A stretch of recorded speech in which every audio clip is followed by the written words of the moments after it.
a lot of people have not understood what Mr. Amit Shah said, the pro rata basis. So, I am asking you, Mr. Gowda, what is this going to be based on, Mr. Gowda, where he says, do not worry, southern states, your seats will not be impacted. So, will it be based on the population, like as we have understood it over the years, or will it be based on the existing seats that they have? Are you saying that if I have 39 seats, it will remain 39? How does it work, Mr. Gowda? See, it's very, very simple. Right. What Amit Shah ji has clearly said is it will be based on the percentage of the seats which we think about enhancing. For example, currently we have 543 Lok Sabha seats in the entire India. Let's assume that we want to increase by 20%, yeah, 15%, yeah, to 30%, whatever the seats is.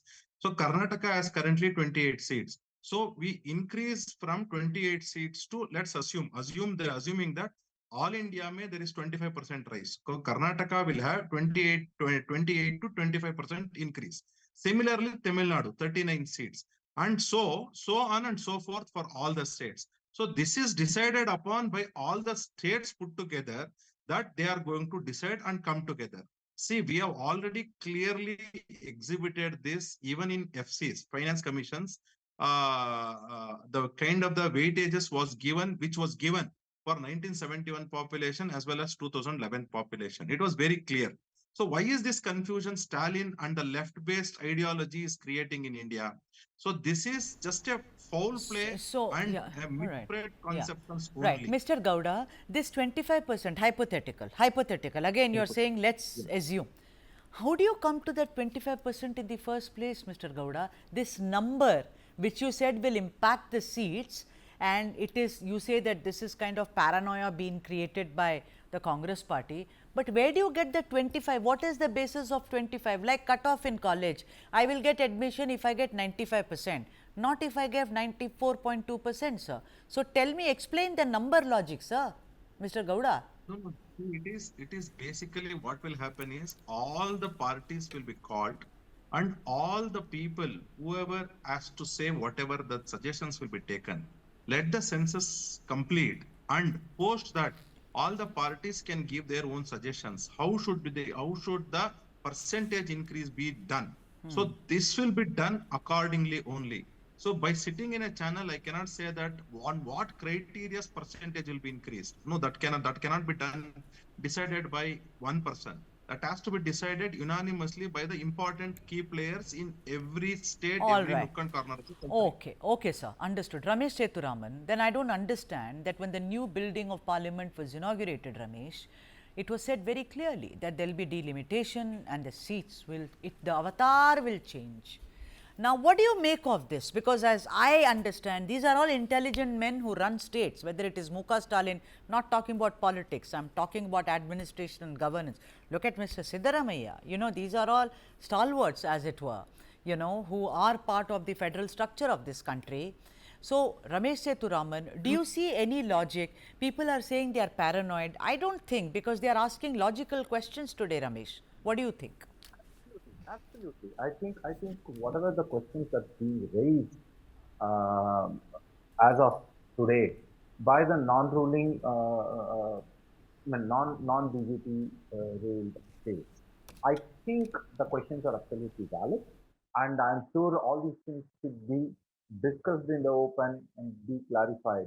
One of the things that we are talking about is census, which is seen as a base probably for this delimitation. But my question here is, did the Modi government promptly conduct the census when it was supposed to be done? So how, when we talk about the delay, how much of delay it is?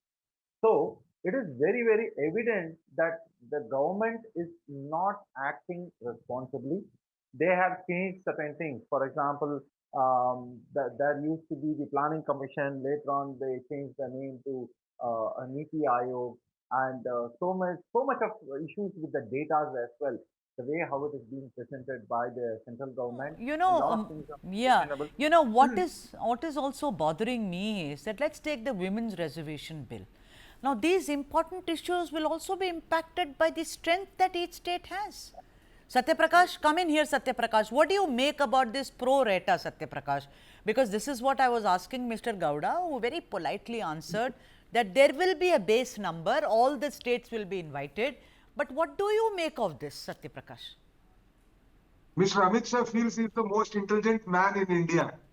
And very, very shockingly, he said, none of the South states will lose even one seat. Okay. But he has not assured the states that if the whole states, South states, today they have nearly 24% of the total seats, 130 out of 545.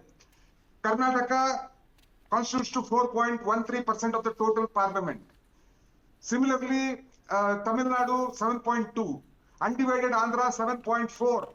Like that, Amit Shah yesterday didn't confirm that whatever proportionate of seats will increase in parliament, similarly, Tamil Nadu will still hold 7.2% of those seats. Karnataka will still hold 4.2% of those seats. He has never clarified. That is where the devil's Pandora box opens up.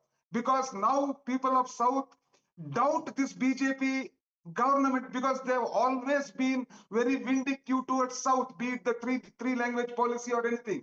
You look at the devolution of what is happening to the South, very, very pathetic. That is why people of South today have no confidence in this, on this Hindi wala party. That is why Mr. Stalin, including Mr. Siddaramaiah, today is very clear. I asking Mr. Amit Shah, please come out clean. What is the meaning of pro rata? Pro rata means will Karnataka not get anything less than 4.2% that they are now holding in the new parliament? Whether Tamil Nadu will not get less than 7.2% in the new Mr. parliament? Gowda. That is what Mr. BJP and Mr. Amit Shah has to clarify to people of the South. Right. If he doesn't clarify, people of the South will throw him and BJP out from all the 4 states. All right. Satya Prakash, the thing is that let's understand this rather than get emotional, because it's going to impact you. It's going to impact all of us who are talking just now. All of us are South Indians, and it's only to the benefit of us. Why I am little bothered, Sudha, is who should be incentive should go to whom, Sudha? The states who have performed well as far as the TFR rate is concerned, agree. or the states which have not done well as far as That's the TFR what, state is concerned. it is such a pity Who should today. get Mr. responsible? Gowda, what Satya Prakash is saying, Mr. Gowda, the fertility rate also, the South Indian states, they all kind of curtailed their population. Today, both Stalin and even Chandrababu Naidu want, like in the olden days, they used to say, God bless you, have 70 sons or whatever. Remember, our grandmothers used to say. The point is that we've all traveled a long distance from there, sir. Mr. Gowda, you can't possibly reverse the wheel, no, the clock. Mr. Gowda, I want you as the BJP person to please explain that why is it that there is so much confusion over it, sir? Because if you go by the sheer base numbers, as it were, it has to be UP should be getting around 1400 seats.